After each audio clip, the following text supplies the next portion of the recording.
Guys, what's going on? Welcome to Cereal at Midnight. My name is Heath. Maybe you'll hear my voice just slightly. I'm still just a little bit down with the sickness. Wow!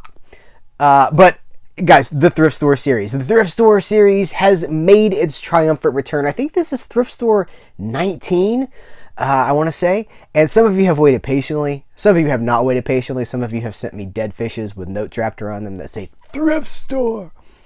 But it's not for lack of trying. I go in thrift stores all the time, twice a week, sometimes 3 times a week. It's just been dead, man.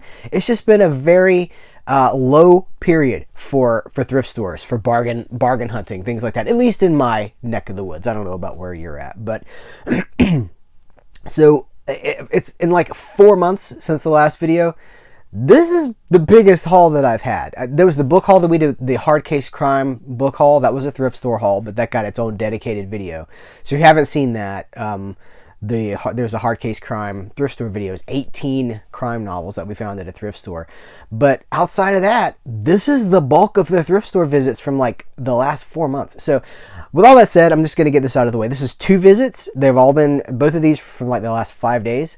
It's just been kind of a blessing of riches, an embarrassment of riches over the last few days at the thrift store. So I've got some music, CDs, and vinyl.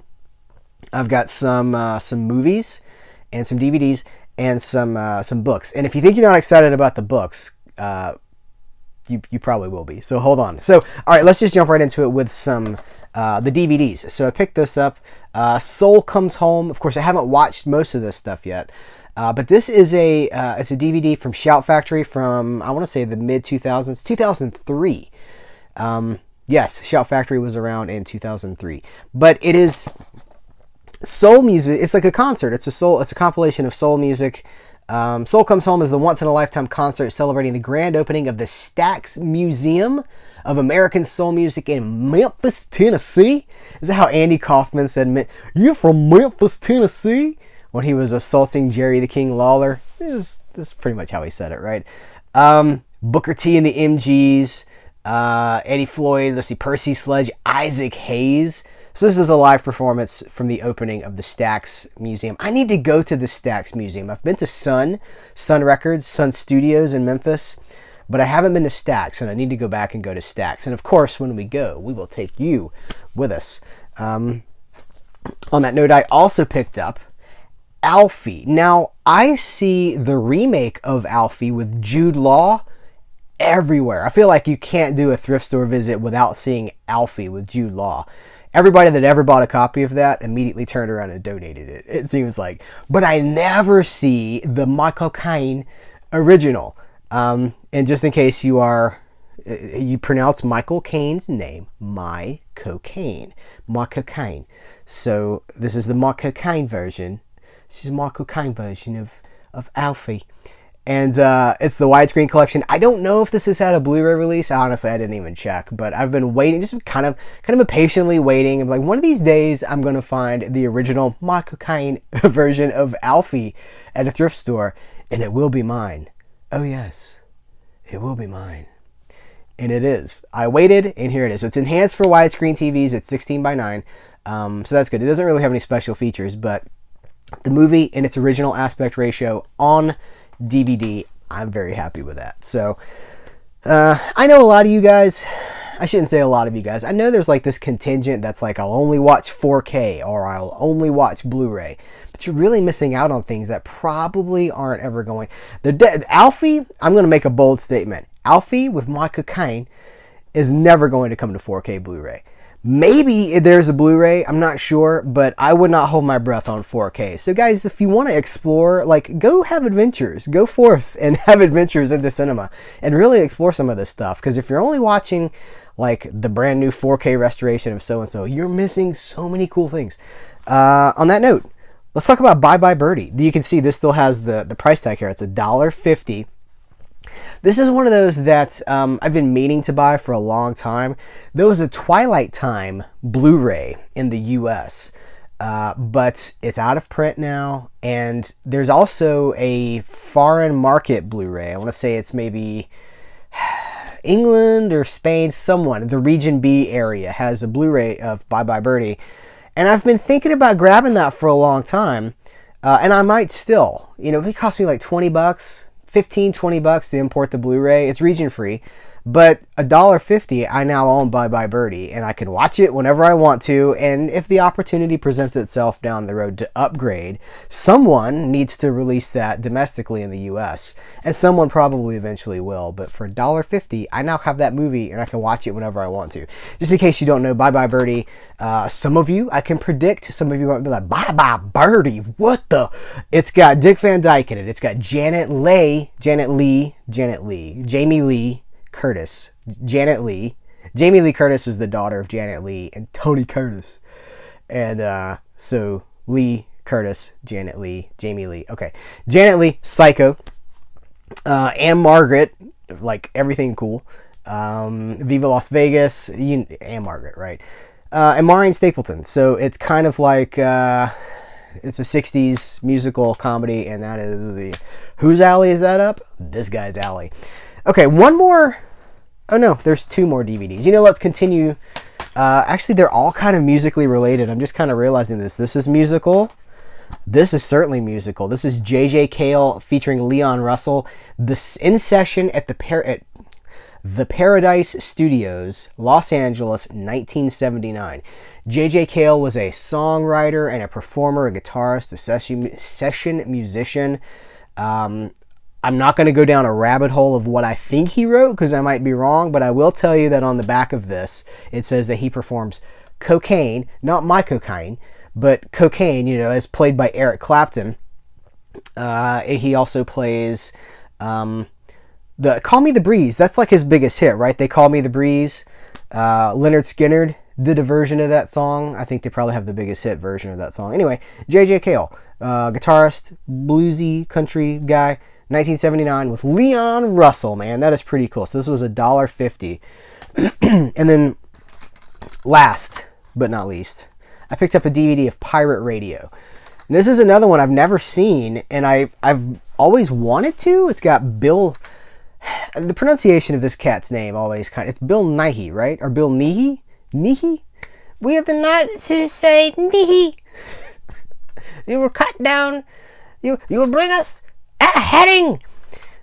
Hope I'm not blowing the microphone out. Somebody will be like, you're peeking the microphone. So it's a movie by Richard Curtis, who wrote I'm still recovering, you guys.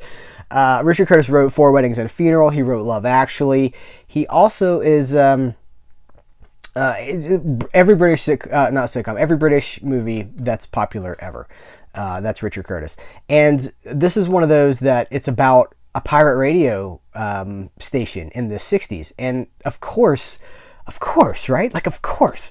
But I've never actually seen it. It's something I've always been like, I need to see pirate radio. And then it just doesn't happen. And then I'll be reminded, oh yeah, I need to see pirate radio. It literally took me looking at pirate radio on a shelf to be like, that's right, I need to see pirate radio. And I pulled it down. $1.50. This is on Blu-ray, and the Blu-ray is cheap. I think the Blu-ray I just saw like on a sale last week. It was like $8, but still, it wasn't enough. It took $1.50 staring me in the face to pick it up. But it's got a bunch of cool people in it. Philip Seymour Hoffman, Bill Nighy, Reese Ifans, Nick Frost. Everybody loves Nick Frost, right? Shaun of the Dead, the Cornetto trilogy, and Kenneth Branagh, who that guy's gonna go somewhere one of these days. But anyway, so this is exciting. I'm happy to pick this up for $1.50. Of course, like, it does have me written all over, right? Featuring the music of The Who, The Kinks, Jimi Hendrix, David Bowie, The Rolling Stones. Yeah, that's really cool. So I'm glad I picked that up. Okay, let's move into CDs. We'll just transition from movies into CDs. So if you grab this is Dean Martin's greatest hits. It's called The King of Cool, because he was. Elvis dubbed Dean Martin the King of Cool. So when you hear Dean Martin, the King of Cool, that was dubbed upon him by a certain Elvis Presley. You guys, this is Elvis up here. This is Jailhouse Rock Elvis. We purchased this from Elvis's birth home, which is one of my favorite videos that I've ever done here for this channel. I wish more of you guys would watch that video. It's the most proud, I think, of anything I've ever put on this channel is our trip to Tupelo to chronicle the birthplace of Elvis. There he is, and he called Dean Martin the King of Cool. So this has 16 songs by Dean Martin on it. You know, we've talked about Dean Martin plenty on this channel. I'm a huge Dean Martin fan. I grabbed Jim Croce's Greatest Hits. If you don't know Jim Croce, early 70s singer-songwriter, kind of an acoustic guitar thing, Bad Leroy Brown. But I've Got a Name, as seen in, Django Unchained. Quentin Tarantino likes Jim Croce for whatever that's worth. But I like Jim Croce too. Here's the thing. His songs are very melancholy oftentimes. So there's like Operator, Photographs and Memories, Time in a Bottle, heartbreaking songs. And he died very young. He died in the 70s. And I think it was the 70s, right? Like 73, something. I haven't researched. I'm just pulling this off the top of my head. He died in the early part of the 70s, very young. Pretty much looking like this. This is when he died. I think it was a plane crash.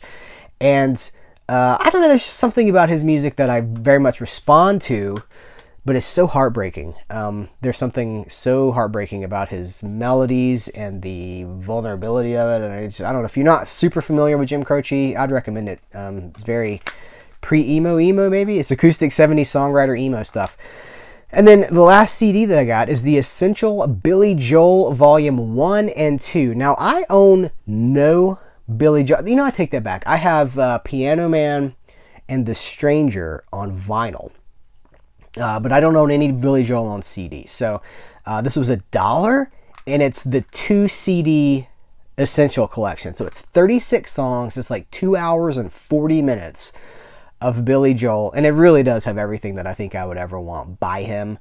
I don't know, you know, there was a time when Billy Joel was one of those greats, like the voice of the people, that 70s New York kind of a thing.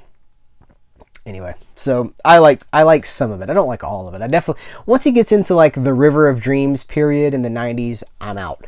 But I really do like that 70s singer-songwriter stuff.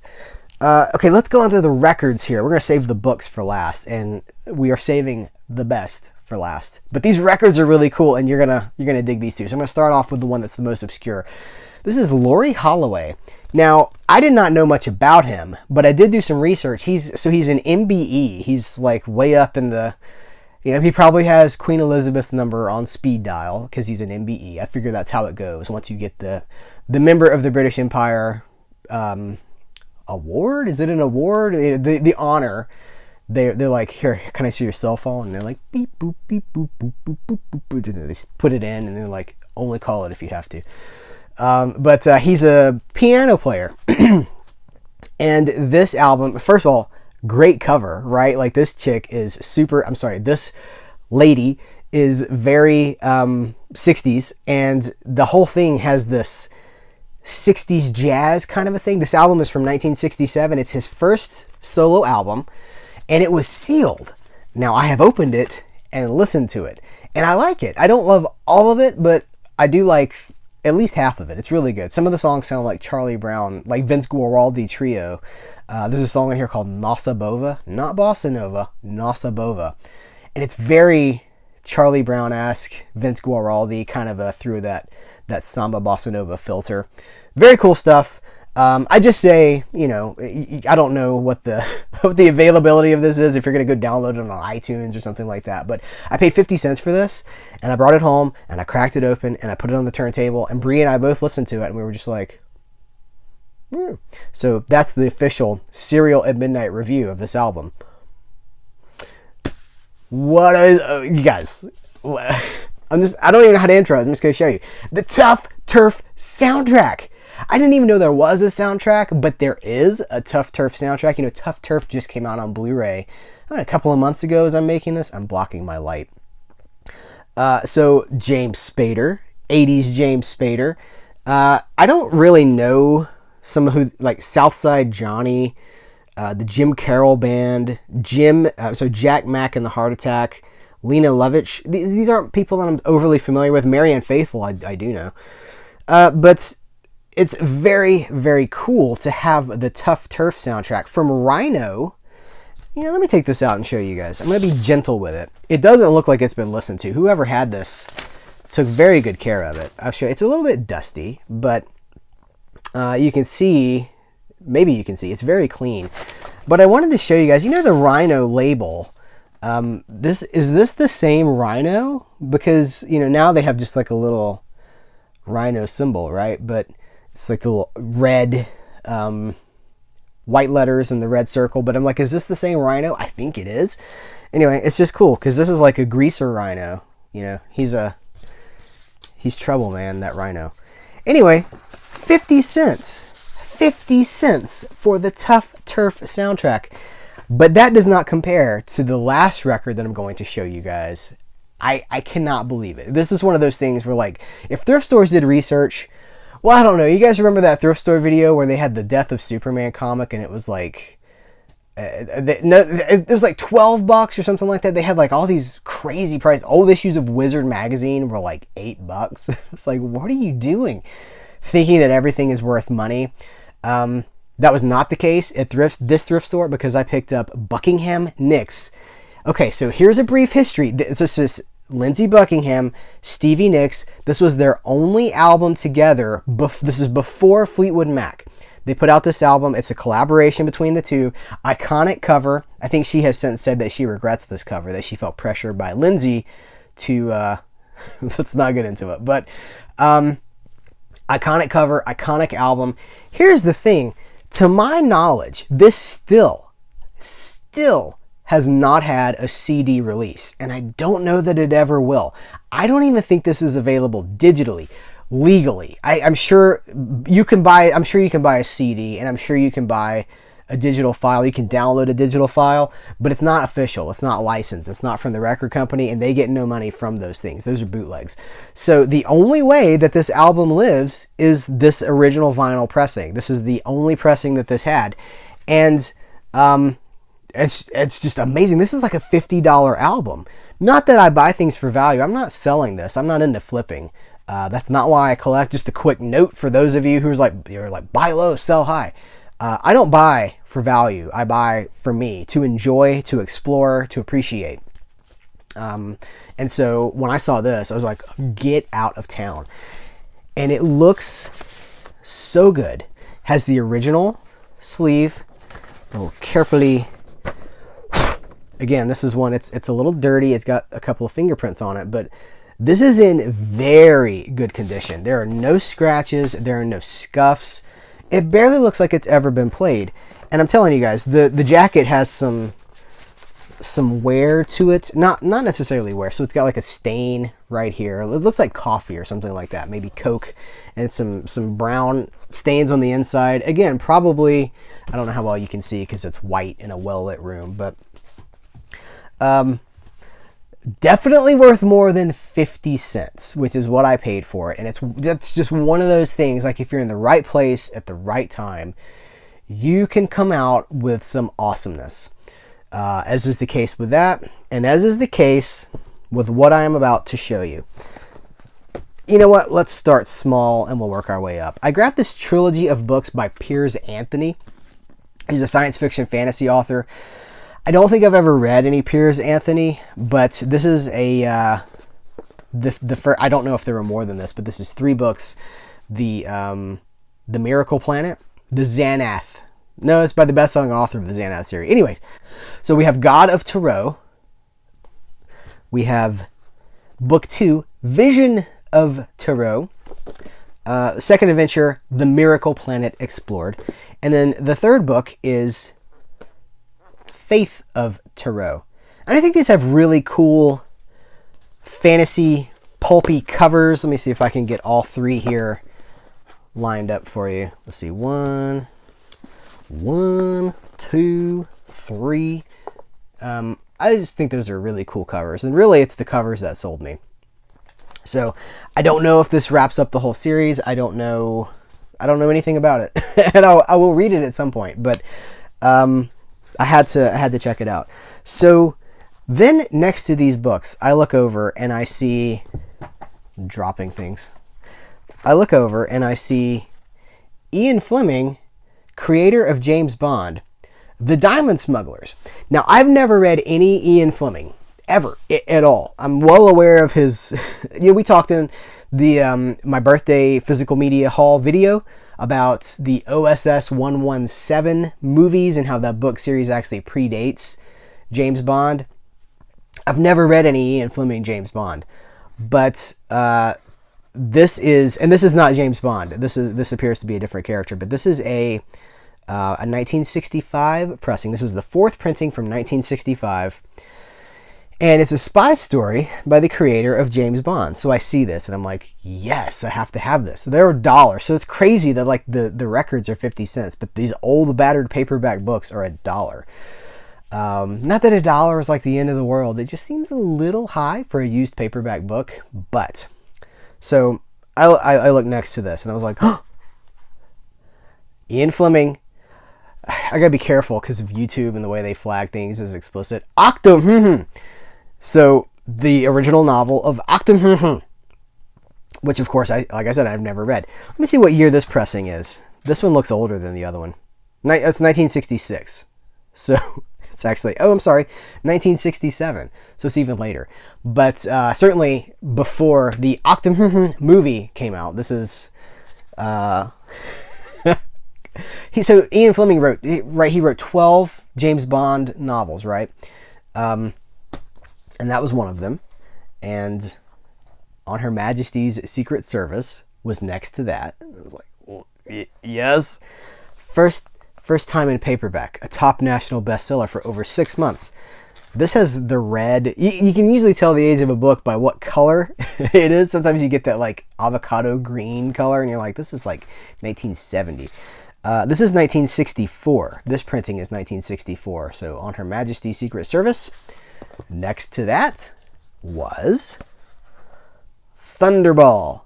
I love that these are 60s pressings too. The 60s printings. These are not like 70s or 80s pressings.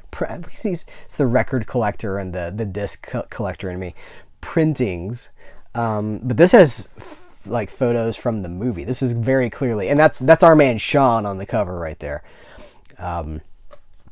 So that's very, very cool. Let's see what the year is for this. This has to tie into the movie. It's copyright 1961, but it would not have been printed in 61. This is the 25th printing of this book. I don't know. There's no publication year outside of 1961. So, alas, you guys, we'll just say it's old. And it does have a stamp inside. These used to bother me when you'd have like a dealer stamp. But now I kind of like them because it gives an added history to this book. So this comes from Galaxy Graphics. Paperbacks, half price or less.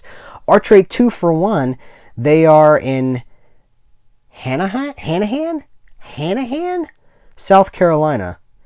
29406. There's a phone number. Maybe if you were a keen observer, you call and be like, I just want to... Is this Hanahan? Are y'all open? I'll be right there. That's what you can say. Next to that one...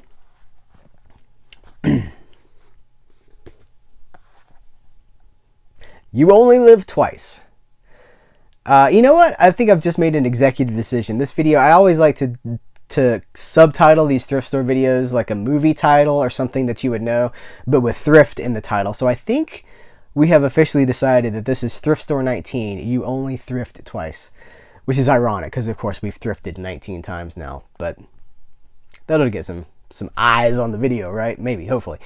Ian Fleming, You Only Live Twice, James Bond Secret Agent 007, 1964. This is the first printing from July 1965. So, all these seem to come from the same era. And next to that, this is the last one. This is Moonraker. This one looks older than the others. Let's see. 12th printing, 1964. This is copyright 1955. This is one of those early ones. I think the first Bond book was 1953. And the first OSS 117 book was 1949. So for those who are keeping track of these things at home. But Moonraker, 1955, and this has the red trade dress. Oh, here's our list on the back. So we have From Russia with Love, Casino Royale, Live and Let Die, Dr. No, Goldfinger, For Your Eyes Only, and Diamonds Are Forever. That was the ones that have been published up to this point. So I was over the moon with this thrift store haul. Kind of paid off, you know, what it lacks in quantity. It's just still a decent haul, right? It really makes up for with quality, because we're looking at, what do we got here? 1, 2, 3, it's $15, $20, something like that for all this really cool stuff. And it just goes to show, you know, and it's random. There's no planning for it. It doesn't matter how many times you go. It doesn't matter what day you go. I have learned there's no formula. There's no rhyme or reason. I used to go every Friday because I knew when the guy stocked the stuff, and then he stopped stocking the stuff when I had it scheduled, and it'd be there like 2 days earlier. So there's no rhyme or reason. You just have to hope you're there at the right time. Often, you know, frequency is the key to these things. So who knows when the next thrift store video will be, when Thrift Store 20 rolls around. It could be next week, but guys, it could be months from now. You can't force it, but I will be trying. I will be hitting up those stores to see what's out there. Let me know what's happening in your area at your thrift stores. What are you finding out there? And let's just talk about the love of the thrift. Guys, thank you very much. I appreciate you. Take care. Again, weigh in the comments below. I really want to have some conversations about some of these things. Have you guys read these James Bond novels? Because I haven't, and I'd like to know, maybe should I do them chronologically? Is chronologically important for the James Bond novels? I would like to know. I would also like to know if any of you have read these tarot novels. What if somebody's like, they're actually tarot? You're pronouncing them wrong. They're tarot. So let me know if you guys have read any of this stuff. And anyway, thank you very much. I appreciate you. Take care, and until next time, I will catch you later.